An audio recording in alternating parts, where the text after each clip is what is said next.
நான் வந்து எல்லா ஃபேன்ஸையும் கூப்பிட்டு சாப்பாடு போடணும், இல்லை வந்து அவங்க கூட ஃபோட்டோ எடுத்துக்கிறது ஒரு கல்யாண மண்டபத்தில் வச்சு அதை நான் ஒரு பப்ளிக் ஈவெண்ட்டாக அப்படிலாம் எனக்கு பண்ணணும்னு எனக்கு தோணதே இல்லை. ஏன்னா எனக்கு இது வந்து ரொம்ப வருஷமாக இருக்குது, இன்னும் ரொம்ப வருஷத்துக்கு இருக்கும் அப்படின்ற நம்பிக்கை இருக்குது. Welcome you all to FIBA Asia Cup qualifiers men, November 22nd and 25th at Nehru Indoor Stadium, Chennai. Entry free. VV National Plastic Chairs. உடலுக்கு ரெஸ்ட், சேருக்கு பெஸ்ட்.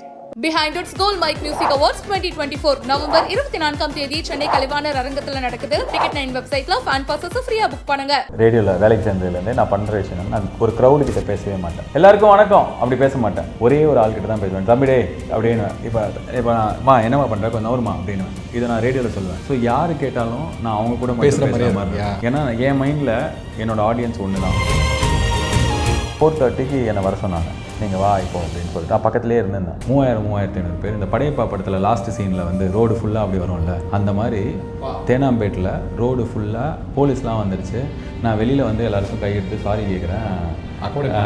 ஏன்னா நான் எதிர்பார்க்கல. நான் எல்லாருக்கிட்டையும் சாரி கேட்டு கண்ணில் ஒரு பக்கம் தண்ணியாக வருது, இன்னொரு பக்கம்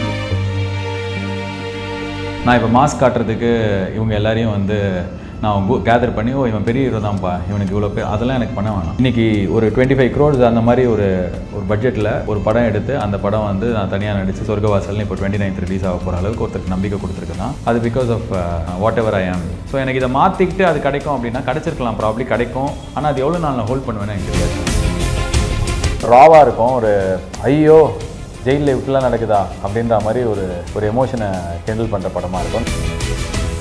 ஸோ காலேஜில் அன்றைக்கி அண்ணா யூனிவர்சிட்டி போகிறேன், ப்ரோ சொர்க்கவாசல் ஃபயர் ப்ரோ மாஸ் ப்ரோ இப்படிலாம் பேசி மெசேஜ் அனுப்புகிறானுங்க சொல்லுங்கிறேன். ஸோ ஜென்சி பற்றி சொன்னதுனால கேட்குறேன். இப்போ 90s பார்த்துட்டீங்க, 80s பார்த்துட்டீங்க, ஜென்சி பார்க்குறீங்க. எப்படி 3 ஜென்ரேஷன் எப்படி பார்க்குறீங்கன்னா? ஜென்சிலேயே 2 இருக்குது தெரியும்ல, ஜென்சி ஆல்ஃபான்னு ஒன்று இருக்குது. ஸோ எனக்கு வந்து அந்த நியூ ஜென்ரேஷனோட பழகிறது வந்து ரொம்ப ப்ளஷரபுளாக இருக்குது. பிகாஸ் நான் 21 வயசில் வேலைக்கு ஆரம்பித்தேன். நான் பேர்ன் அவுட் ஆகக்கூடாதுன்னு பயத்தில் இருக்கேன். பேர்ன் அவுட் ஆகாமல் எவ்வளோ தூரம் நம்மளை புஷ் பண்ணிகிட்டே இருக்கும். அப்போ பிரேக் எடுத்து போகலாம். இன்றைக்கி இருக்கிற பசங்க 24 வயசில் பேர்ன் அவுட்ன்றாங்க. Burn out bro, I want take a break bro அப்படின்றாங்க. என்ன ப்ரோ, ஏன் ப்ரோ அப்படின்றாங்க. முடியல ப்ரோ, தே ஜஸ்ட் கெட்ட வார்த்தை சொல்லி they just cook me royally bro அப்படின்றாங்க. என்ன நான் வந்து எல்லா ஃபேன்ஸையும் கூப்பிட்டு சாப்பாடு போடணும், இல்லை வந்து அவங்க கூட ஃபோட்டோ எடுத்துக்கிறது ஒரு கல்யாண மண்டபத்தில் வச்சு அதை நான் ஒரு பப்ளிக் ஈவெண்ட்டாக அப்படிலாம் எனக்கு பண்ணணும்னு எனக்கு தோணதே இல்லை. நான் இப்போ மாஸ்க் காட்டுறதுக்கு இவங்க எல்லாரையும் வந்து நான் கேதர் பண்ணி இவன் பெரிய ஹீரோ தான்ப்பா, இவனுக்கு இவ்வளோ பேர், அதெல்லாம் எனக்கு பண்ண வேணாம். ஏன்னா எனக்கு இது வந்து ரொம்ப வருஷமாக இருக்குது, இன்னும் ரொம்ப வருஷத்துக்கு இருக்கும் அப்படின்ற நம்பிக்கை இருக்குது. இல்லை பாலாஜி, நீங்கள் பண்ணினா உங்கள் ஸ்கேல் கொஞ்சம் பெருசாகும், சேலரி பெருசாகும், நீங்கள் இவ்வளோ பேர் சொல்லுவாங்க, இன்னும் கொஞ்சம் பில்டப் பண்ணிக்கலாம் அப்படின்னு கேட்பாங்கல்ல. ஆவுடைய அப்பன்கிட்ட நான் வேறு ஆளாக இருப்பேன், அந்த பையன்கிட்ட வேறு மாதிரி இருப்பேன். வீட்டுக்கு போனால் நான் அப்படி இருக்க முடியாது. ஸோ எனக்கு இதை மாற்றிக்கிட்டு அது கிடைக்கும் அப்படின்னா கிடைச்சிருக்கலாம், ப்ராப்ளி கிடைக்கும். ஆனால் அது எவ்வளோ நாள் நான் ஹோல்ட் பண்ணுவேன்னு எனக்கு தெரியாது. நான் கான்ஃபிடென்ட்டாக இருக்க மாட்டேன். ஸோ சொர்க்கவாசல் ட்ரெய்லர் பார்த்தப்போ ஜெயில் சப்ஜெக்ட் தெரிஞ்சுது.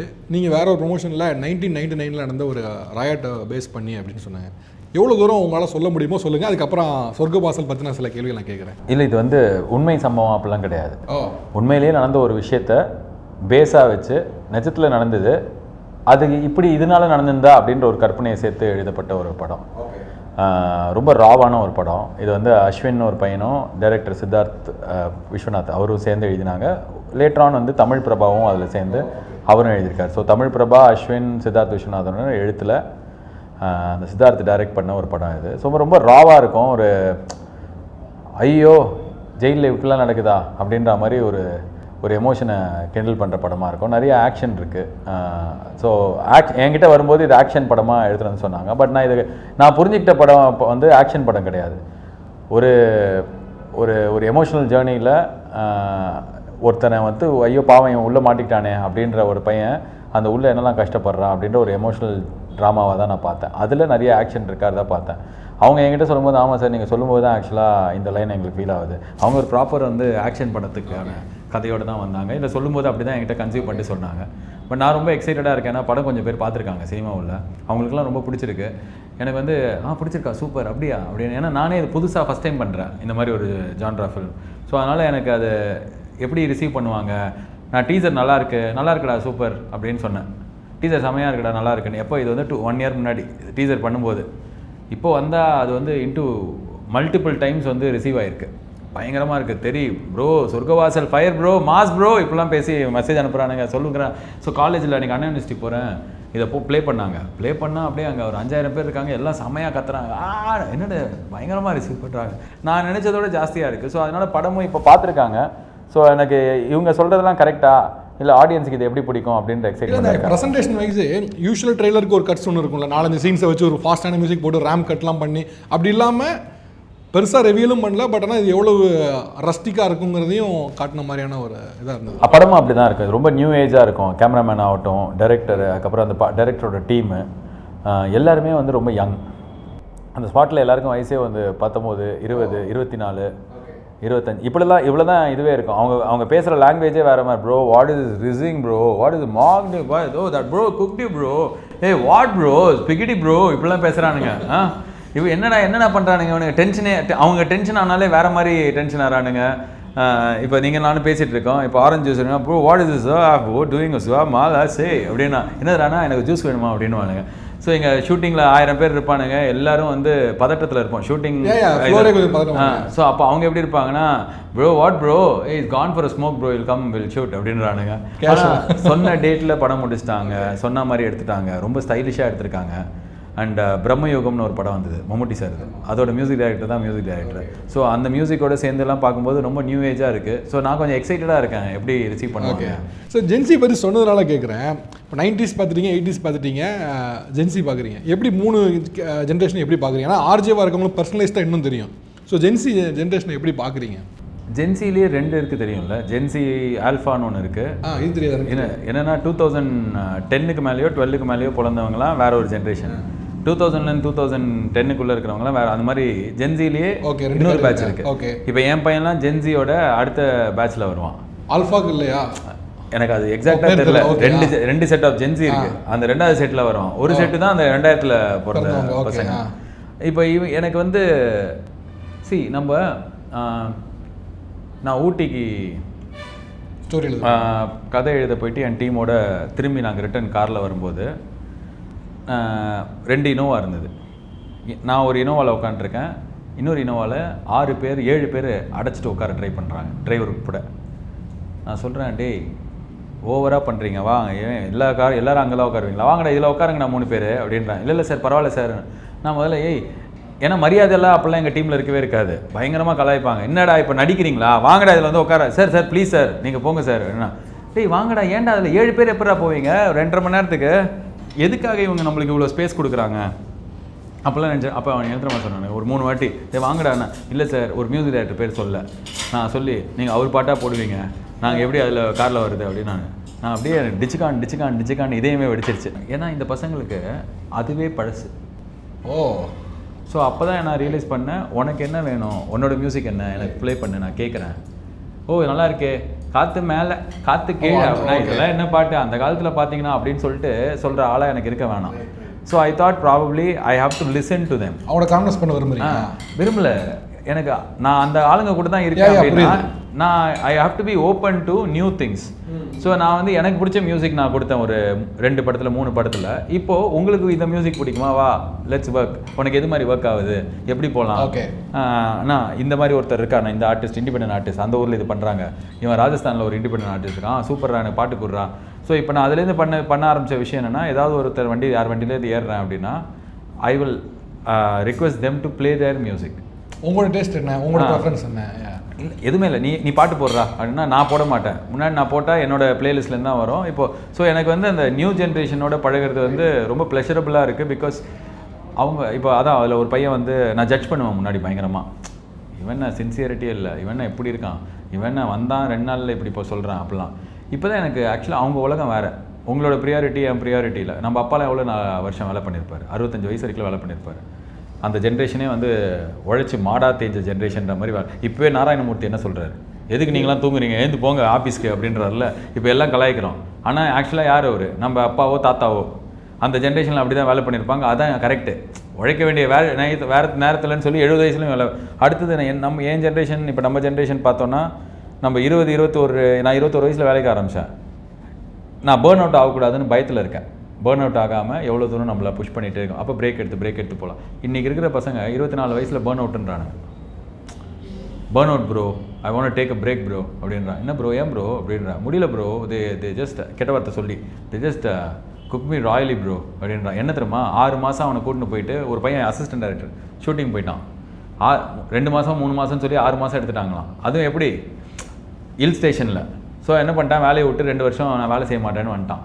இப்போது நான் இவனை ஜட்ஜ் பண்ணுறதோட ஏன் அப்படி பேசுகிறான் அப்படின்னு புரியுது எனக்கு. ஆனால் ஜாலியாக இருக்குது இந்த பசங்களோட இருக்கும்போது. நான் புதுசாக கற்றுக்கிறேன். இந்த படத்தில் என்னோட டீமில் இப்போ ஒர்க் பண்ணுற ரைட்டிங் டீமில் இருக்கிற பசங்க ஒரு 2-3 பேர் வந்து அந்த ஜென்ரேஷன் சேர்ந்தவங்க. இன்னும் மீதி இருக்கிற பசங்களாம் கொஞ்சம் ஓல்டரு, அதான் நான் சொல்ல 28, 29. பட் ஆனால் இவங்க எல்லாருமே எனக்கு டெய்லி புதுசாக ஒரு விஷயம் கற்றுக் கொடுக்குறாங்க. ஸோ சொர்க்கவாசல் பொறுத்த வரைக்கும் அந்த பசங்க தான் எடுத்திருக்காங்க படத்தை. ஸோ அவங்க பயங்கரமாக எடுத்திருக்காங்க மாதிரி எனக்கு தோணுது. பட் ஆனால் பயங்கரம் இது அப்படியே நான் சொல்ல, ஏன்னா நான் இன்னும் ஃபைனலாக படம் பார்க்கல. அப்படியா? நான் டப் பண்ணேன். எனக்கு ஒரு பயம் எப்போவுமே, நான் என் ப்ராடக்ட் வந்து நான் டைரக்ட் பண்ணுறேன்னா இன்ச் பை இன்ச் பார்ப்பேன். நடிக்கிற படம் வந்து அவங்க படம் அவங்க பார்த்துட்டு அவங்க இப்போ நான் பார்த்துட்டு ஒரு 100 கரெக்ஷன் சொல்லுவேன். அது அவங்கள டிஸ்டர்ப் பண்ணும். இல்லை பண்ணல அப்படின்னா அது எனக்கு ஃபீல் ஆகும், என்ன இவங்க கரெக்ஷன் பண்ணலேன்னு. ஸோ அதனால் நான் எப்போவுமே வந்து கரெக்ஷன் பண்ண முடியாது இதுக்கப்புறம்ன்ற பாயிண்டில் பார்ப்பேன். நான் ஸ்டார்டிங்கில் பார்த்து சில கரெக்ஷன்லாம் சொன்னேன். நான் சொல்கிறது ஃபைனலாக இப்போ பார்த்து குழப்ப மாட்டேன். ஓகே. ஸோ அதனால் நான் எக்ஸைட்டடாக இருக்கேன். எனக்கு தெரிஞ்சு ஒரு 4 to 5, 6 இயர்ஸ் இருக்கும்னு நினைக்கிறேன். Ice house to white house show பண்ணீங்க. அப்போ தான் ஃபர்ஸ்ட் நம்ம வந்து இன்டர்வியூ பண்ணோம். பட் அதுக்கப்புறம் உங்களோட க்ரோத் வந்து உங்களுடைய பர்சனலாக க்ரோத் மட்டும் இல்லாமல் ரொம்ப இன்ஸ்பைரிங்கான க்ரோத்தாக இருக்குது. எனக்கு வீட்டில் வந்து பேசிகிட்டு இருந்தேன். அப்போ கேட்டப்போ சொன்னாங்க, நீ ஒரு ஷோக்கு முன்னாடி ஃபஸ்ட்டு பண்ணல, ஏன் பண்ணும்போது ஐஸ் ஹவுஸ் ஒயிட் ஹவுஸ் பண்ணால், பட் அதுக்கப்புறம் இன்றைக்கி டைரக்ஷனில் பண்ணி இன்றைக்கி ஆக்டிங் வரைக்கும் வந்திருக்காருனோடனே வீட்டில் போய் சந்தோஷப்பட்டாங்க. Super, thank you. ஆக்சுவலாக தெரில, அதான் I am been very blessed. இப்போ நீங்கள் சொல்கிறீங்கல்ல, இப்போ வீட்டில் சந்தோஷப்பட்டாங்கன்னு சொல்கிறீங்கல்ல, இப்போ சூர்யா சாரோட இந்த படம் இப்போ வந்து அனௌன்ஸ்மெண்ட் வந்தது.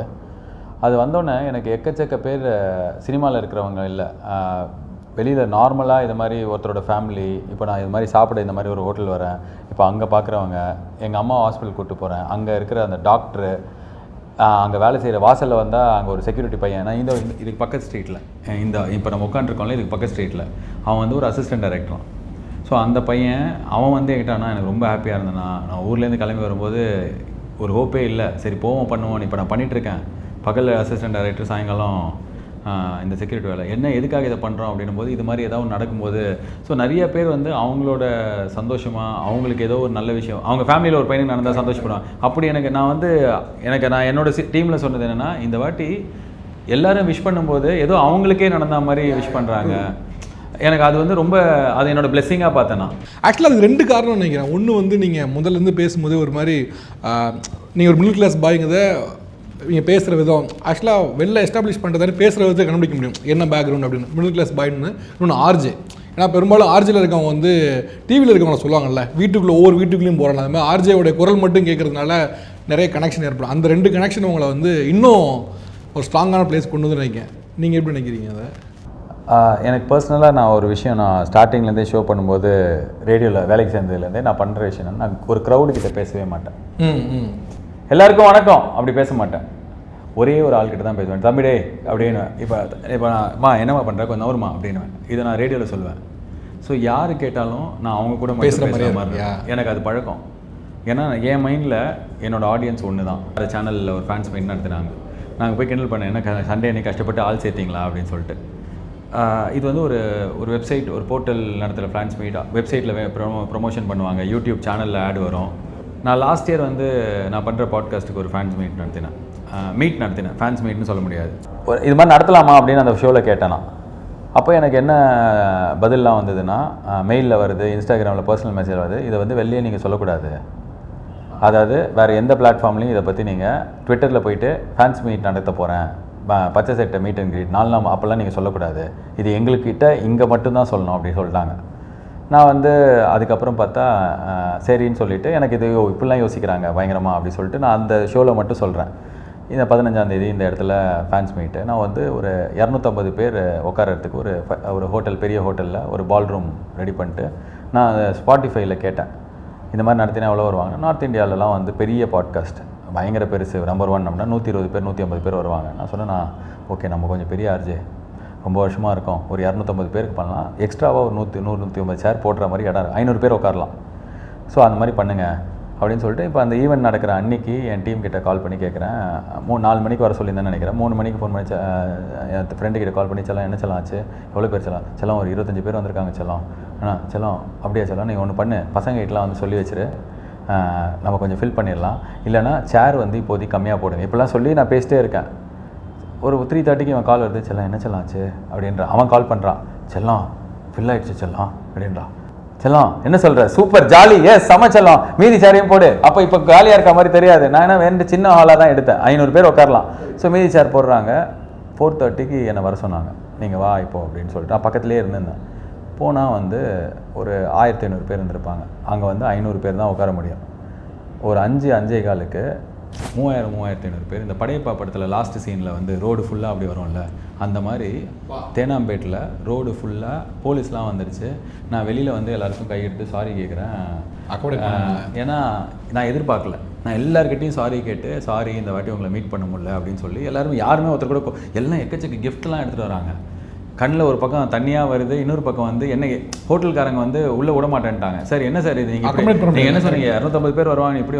அப்புறம் உள்ளுக்குள்ளே வந்து 500 பேர் உட்கார்ற இடத்துல ஒரு 1100-1200 பேர் கூட நான் ஒரு ஈவெண்ட் பண்ணிவிட்டு, அந்த ஈவெண்ட்டோட ஒரு ஃபோட்டோ கூட நான் வெளியில் விடலை. அந்த ஈவெண்ட் நான் பப்ளிசிட்டிக்காக பண்ணல, அது பண்ணேன் இது பண்ணேன், எதுக்கு எனக்காக பண்ணேன், நான் அவங்கள பார்க்கணுன்றது. ஸோ நான் அந்த இடத்த நான் எப்போவுமே அவ்வளோ பர்சனலாக பார்த்துருக்கேன். இது 2023 இல்லை, நான் 2006 வேலைக்கு சேர்ந்த போதுலேருந்து நான் அந்த இடத்த ரொம்ப பர்சனலாக பார்த்துருக்கேன். ஸோ நான் இப்போ எனக்கோட கனெக்ஷன், இப்போ நீங்கள் வந்து நான் வந்து எல்லா ஃபேன்ஸையும் கூப்பிட்டு சாப்பாடு போடணும், இல்லை வந்து அவங்க கூட ஃபோட்டோ எடுத்துக்கிறது ஒரு கல்யாண மண்டபத்தில் வச்சு, அதை நான் ஒரு பப்ளிக் ஈவெண்ட்டாக அப்படிலாம் எனக்கு பண்ணணுன்னு எனக்கு தோணுதே இல்லை. இது ரொம்ப பர்சனல் கனெக்ஷன். இப்போ அதனால தான் எனக்கு ஒரு நல்ல விஷயம் நடக்கும்போது people feel genuinely happy. I don't have to see them, I don't have to know them. நான் இப்போ மாஸ்க் காட்டுறதுக்கு இவங்க எல்லாரையும் வந்து நான் கேதர் பண்ணி, இவன் பெரிய ஹீரோ தான்ப்பா, இவனுக்கு இவ்வளோ பேர், அதெல்லாம் எனக்கு பண்ண வேணாம்.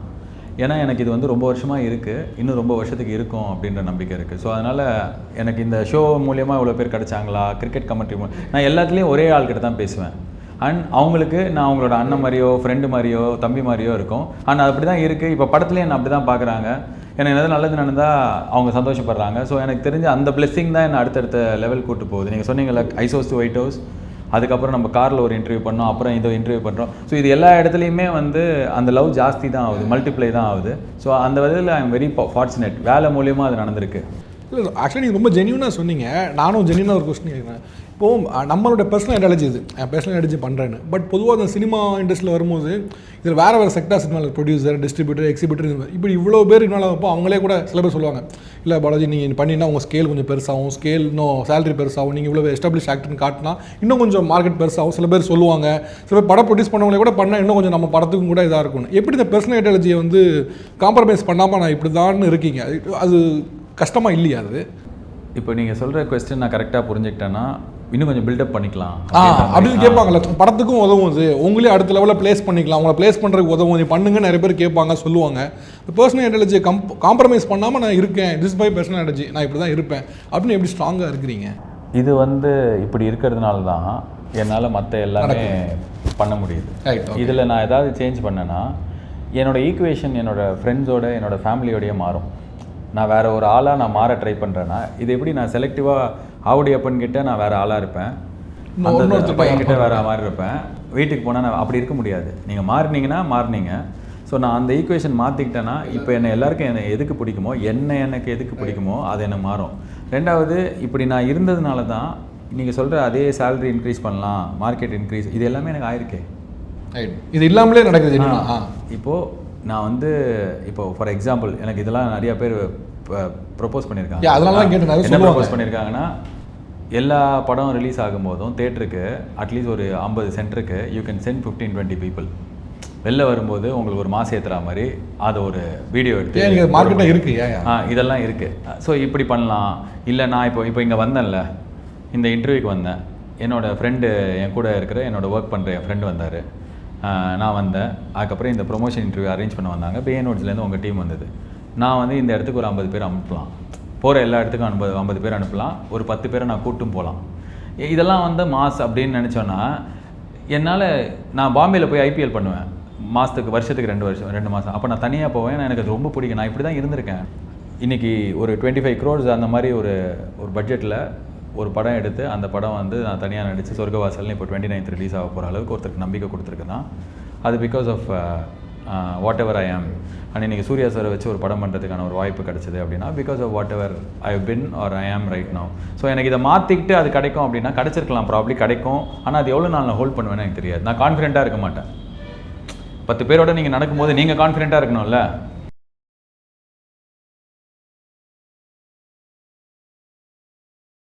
Welcome you all to FIBA Asia Cup Qualifiers Men, November 22nd and 25th at Nehru Indoor Stadium, Chennai. Entry free.